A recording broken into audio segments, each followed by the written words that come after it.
Thank you for listening to the Hugh Show today. I'm glad to welcome back Dr. Tony Fauci. Good morning, Dr. Fauci. How are you? Good morning, Hugh. How you doing? I'm great. I want to dive first into the science, Doctor. Variants. When will you expect to reach stability with the virus? Meaning that you are sure it cannot evolve into something more deadly or more contagious or more evasive than the current vaccines can cope with. You know, Hugh, you'll never reach that as long as there's virus circulating in the community.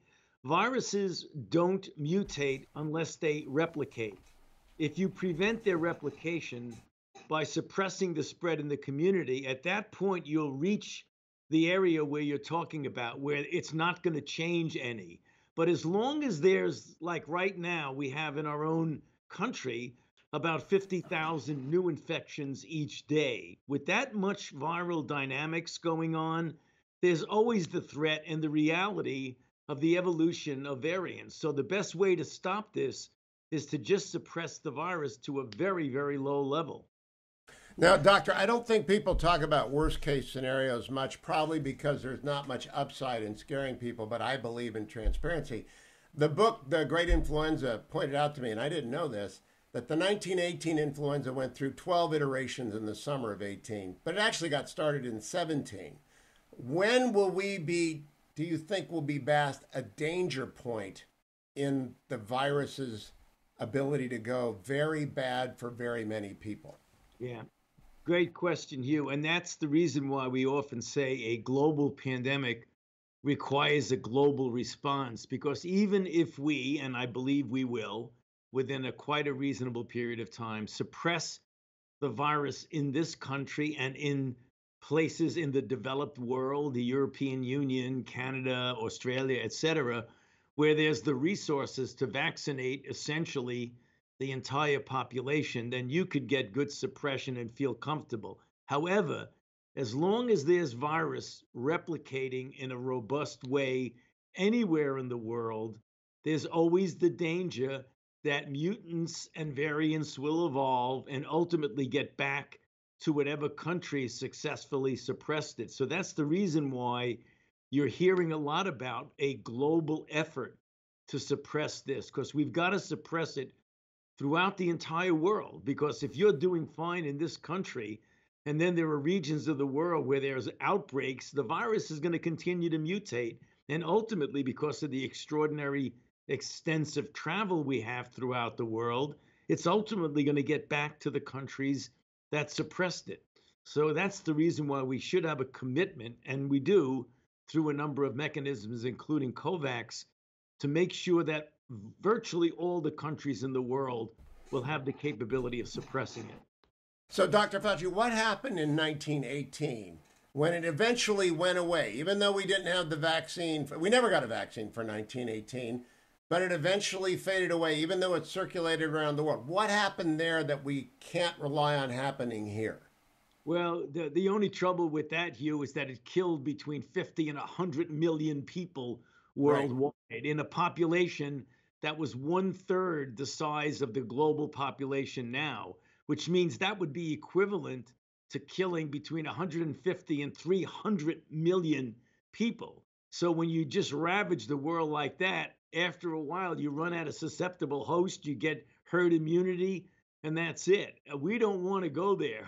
We want to stop it before it does that kind of devastation, which is the reason why the answer is the proper implementation of vaccines.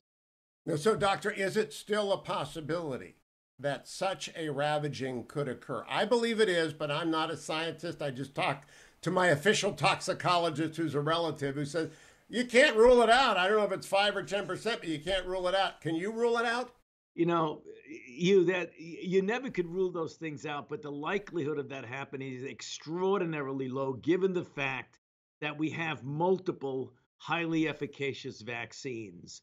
So, I mean, right now, for example, we've vaccinated completely about 13 or more, 14% of the population, and even maybe 24% have at least one dose. By the time we get into the late spring and early summer, we're going to have a lot more people vaccinated. So I think the likelihood of the scenario that you're pointing out, Hugh, is going to be extremely unlikely. Good. Is there any evidence that it's become any of the variants that we know of yet have become more dangerous for children than the original or the variants? You know, there is a suggestion that one of them is easily infecting children, which means, you know, children still, on the whole, do much, much better than adults. If you look at the rate of hospitalizations per 100,000 people, and you look at those charts, children are way, way off on the side of the chart where there's very little hospitalization. But some of the variants, if they have the capability of infecting children more readily, you're ultimately going to see more serious disease in children. Now, Doctor, I asked a few of my friends, I said, Dr. Fauci's coming back on Monday. What are your best questions? Great question from a friend who had been part of the thousands of Americans who stepped forward for the trials, did the Moderna trial, got successfully vaccinated. He is wondering, when does he have to get revaccinated? When does the trial people were first in line, they're 6 months into it. Do you have any idea yet when they've got to get a booster shot? You know, no, we don't. And that's the reason why we observe people for up to 2 years or even longer following vaccination. Right now, we know things look good at least up to 6 months and likely much longer. But the only way you know is you've got to follow people and find out when that level of antibody falls below a certain level and people start getting infected again. So that's one of the things you only learn by observation, Hugh. And is the effort in place to observe enough people to come to a reliable conclusion, Doctor? Okay. Yeah. Emily Oster, an economist at Brown, wrote a piece in The Atlantic last week, which you probably read, Dr. Fauci, you read everything. The science on transmission by the vaccinated is still hazy. I received my second dose on Saturday. Can I transmit the virus? Well, you know, whoever asked that question is it's a good question. Right now, we haven't ruled out completely that even though you are, and I'm like you, Hugh, I'm vaccinated also, about whether or not if we get exposed, we could get infected and have no symptoms because we're vaccinated. And if there's enough virus in our nasopharynx, theoretically, we could infect someone else, which is the reason why we ask people to continue to wear masks. Having said that, as the weeks and months go by, more and more papers are coming out saying that the likelihood of transmitting from a vaccinated person gets lower and lower because some studies are looking at the level of virus in the nasopharynx, and it's either absent or very, very low. I would predict, though you just got to be careful with predictions, that after several more months, Hugh, we're going to get enough data to say that the likelihood of transmitting an infection from an asymptomatic vaccinated person is extremely low. That will be good news. Now I want to talk, my toxicologist asked me to ask you about therapies other than vaccine, pointing out that Lilly has a combo therapy that's been approved for reuse. Regeneron has a cocktail that reduces the viral load, the time to alleviate symptoms. Do you think that we're selling those therapies hard enough for the anti-vaxxer crowd and for people generally to know about, that they can ask them and then they are available enough to even tell people about them? You know, the answer is there's not a big supply of them, number one. Number two, one of the constraints of that approach, Hugh, is that it's got to be given intravenously, which means you got to have an infusion center or get somebody into a clinic or a hospital. That has been the logistic reason why it has not been widely used. The other thing we know from the clinical trials is that if you wait a bit until the disease progresses somewhat, the monoclonal antibodies don't work very well at all. They work really well if you get people early. And early means symptoms that are not yet severe enough to get you into the hospital. Once you get advanced symptomatology requiring hospital intervention, the likelihood of a monoclonal antibody being effective is less than when you give it early in the course of disease. Let me set this next question up neutrally because I have been deluged with information about ivermectin. I was in fact prescribed ivermectin a few months ago by my internist, who has been my internist for 20 years when I was exposed, quite definitely. I didn't develop it. Doesn't mean that the ivermectin worked. What's your opinion, Dr. Fauci? The answer is, Hugh, we don't know. I mean, there have been a number of studies that have not really been well done in the sense of the classical randomized placebo-controlled trial. So that question is still open. We don't know the answer to that. Some studies now are looking at it to determine if it is. We used to think people were claiming that colchicine worked also. There have been a couple of studies now that I think have closed the book on that it looks like it doesn't. But I think the situation with ivermectin, still no evidence that I'm convinced that it works. But again, not any evidence to convince that it doesn't work. So studies are still going on. And my doctor said, we know it can't hurt you. Is that Right. your opinion as well? So, I mean, it's a drug that has very few serious toxicities. all right. Do you trust the Russian and or the Chinese vaccine to be efficacious? I'm assuming that they are. I mean, certainly the data on the Russian vaccine, I've taken a look at some of the reports. It looks pretty good. The Chinese one very well might be good. I haven't had the opportunity to examine the data to the extent that I would feel comfortable.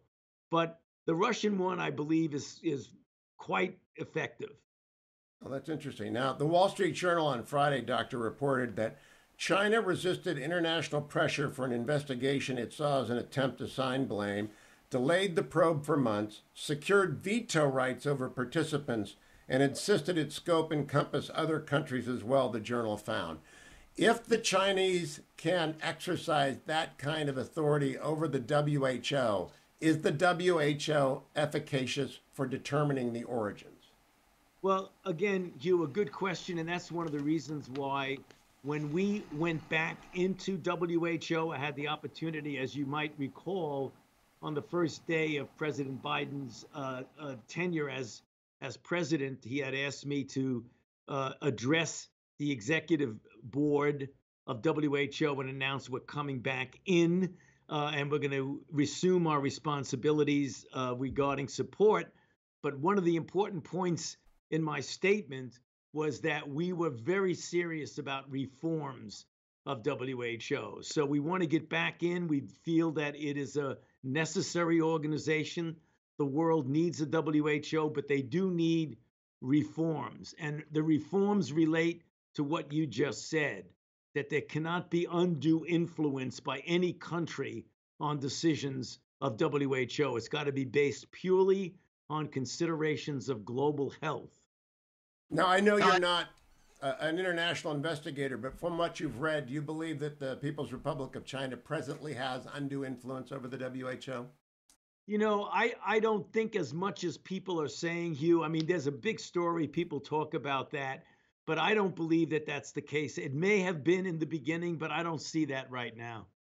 All right. A vaccine skeptic, another one of my colleagues, David Drucker of the Washington Examiner. A vaccine skeptic tells you, Dr. Fauci, quote, "What's the point? Since you're saying I still have to wear a mask indefinitely and I can't immediately go back to living a normal life, what is the point of getting a vaccine?" Well, first of all, I have never said to you that you have to wear a mask indefinitely. I never said that. I said that after you're vaccinated, until we prove, apropos of your good question a few minutes ago, that there's no virus in a person's nasopharynx who's been vaccinated. Until then, that's why we're suggesting of wearing a mask. I never said we should wear it indefinitely, for sure. And the reason you get vaccinated is to save your life because you may be in a situation. Yes. I mean, that's a really good reason. Yeah, well, that's what I think too. Why bother not harming? Now, you have a media strategy, doctor, and I don't know who sets it up for you, heavily weighted to the traditionally elite outlets, Meet the Press, of which I'm a member, and CBS and NBC. Have you appeared on Newsmax yet? Have you appeared on Dennis Prager's show? Do you avoid the places where there might be more contention, but also a different audience? No, I don't, Hugh, at all. Seriously, I mean, I say yes to a wide variety of requests. I've been on Fox multiple times. I mean, so I don't shy away from that. No. All right. Lessons from the pandemic that will prevent the next one. When you sit back and you start making the yellow pad notes on how do we prevent, a 100-year event doesn't mean every 100 years. It means once 100 years. It could be next year. Indeed. What do we do differently this time? Well, there's a number of things. First of all, we've got to make sure that we have a good global health security network, that we are interconnected and very transparent in what goes on at any part of the world so that we can actually respond rapidly. Number two, we've got to bolster up our own local public health capability, which really over the years has been, subject to attrition that really was unfortunate, maybe kind of victims of our own success because we've done so well over the years with vaccines and antibiotics. But the local public health response has not been optimal. And we knew that from the situation regarding how we were trying to do identification, isolation, and contact tracing. And we were not really that successful in doing that. The other thing, Hugh, is something that, I know I've spoken about a fair amount. When you're having a common enemy like a virus, you cannot address that in the arena of divisiveness that we've had in this country. Not taking one side or the other, but when you have the kind of divisiveness that we've had in this country over the last year during the outbreak, that's made it very difficult to get a common, unified response against the virus. So, I mean, there are a number of lessons. There are public health lessons, there are scientific lessons, and there are lessons of how we as a nation approach a common enemy, the virus, as opposed to fighting with each other. And Dr. Fauci, apropos of that, I always tell people, everybody is doing the best that they can, and everybody makes mistakes. Do you agree with me on that? Absolutely. Yeah. What is the most surprising thing about the disease scientifically? As you study it and you've been doing this your whole life, what surprised you about this disease?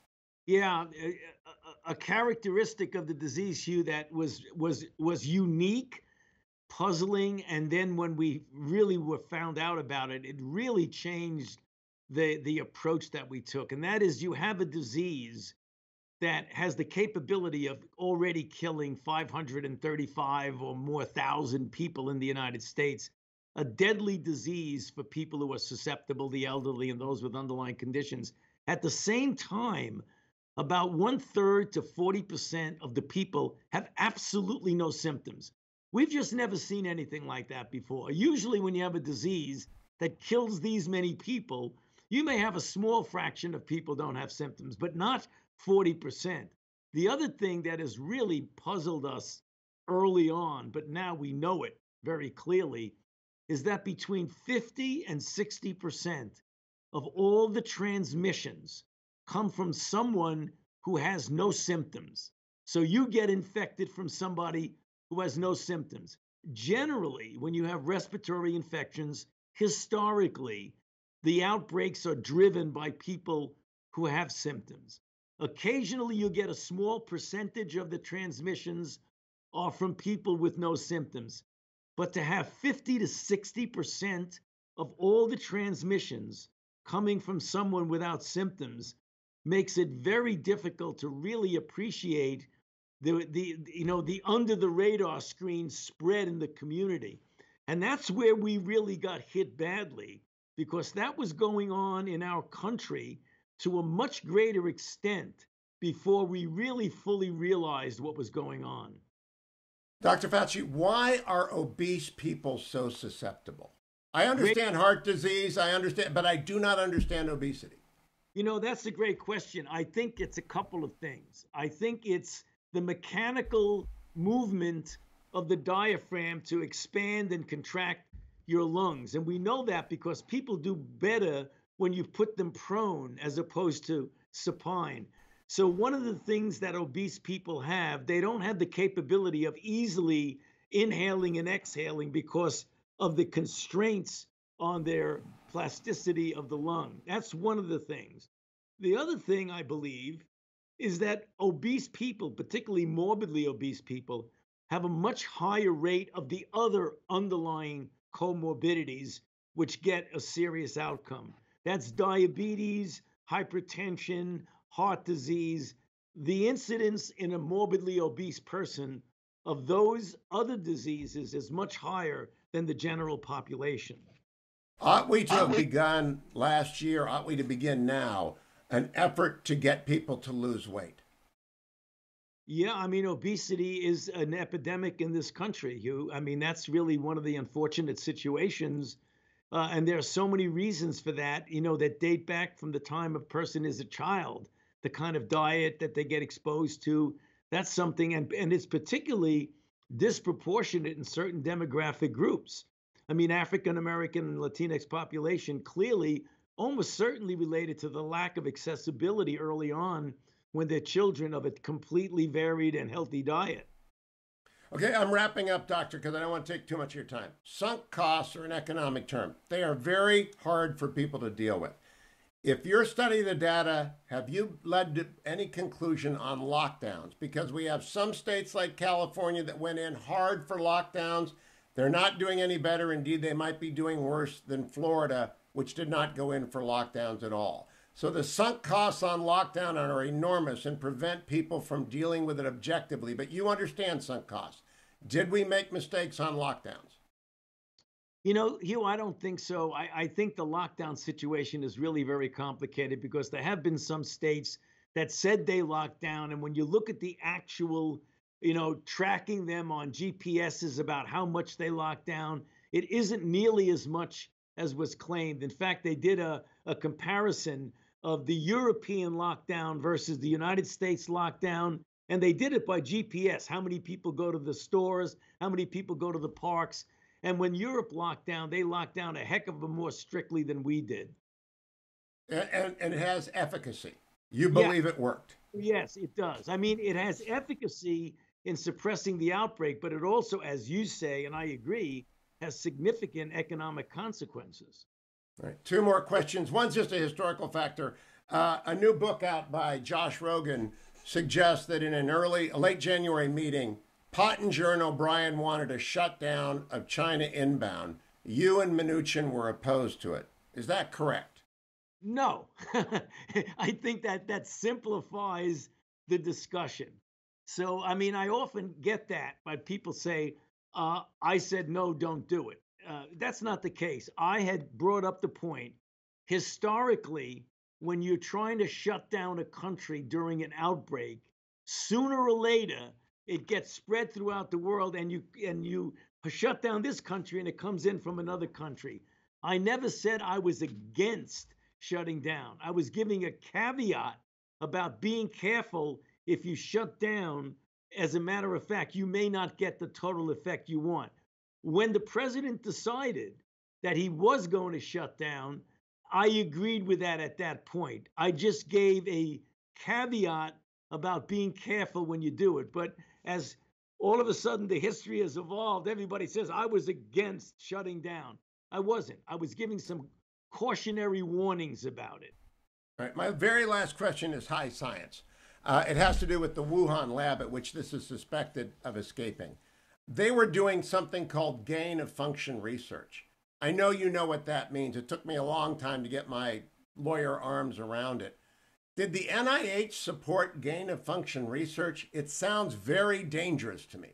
No, we don't. We have guidelines now that do not support that kind of research in those circumstances. We support some form of gain of function, which is appropriate. We did not support gain of function research there. Do you think that had something to contribute to the? Do you believe in the escape from the lab theory? No, I mean, I think that, I mean, obviously, you can never rule that out completely. I mean, it's just one of those things you can't. But the evidence that of the sequencing of the virus in bats makes it very, very unlikely. They were doing things that were interpreted as being gain of function that I don't think fall under the real strict category of that. But we years ago, Hugh, made a policy that in order to, before you support any gain of function, it's got to go through multiple reviews that go up to the Department of Health and Human Services. So years and years ago, we were supporting among our grantees, mostly in influenza, not in COVID-19, mostly in influenza. But then because of concerns, the constraints that are put on gain of function experiments are really rather stringent. So an allegation was made that the NIAI had supported the Wuhan lab gain of function research. That's not true?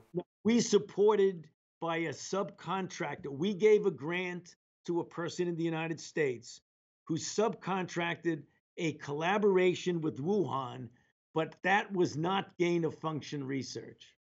Okay, very important to get that. Okay, I have time for one last question, doctor.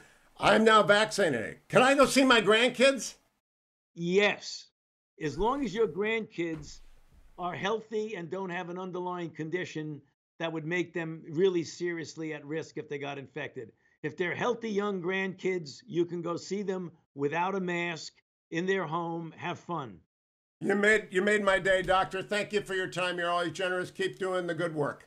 Thank you, Hugh. Always good to be with you. Thank you.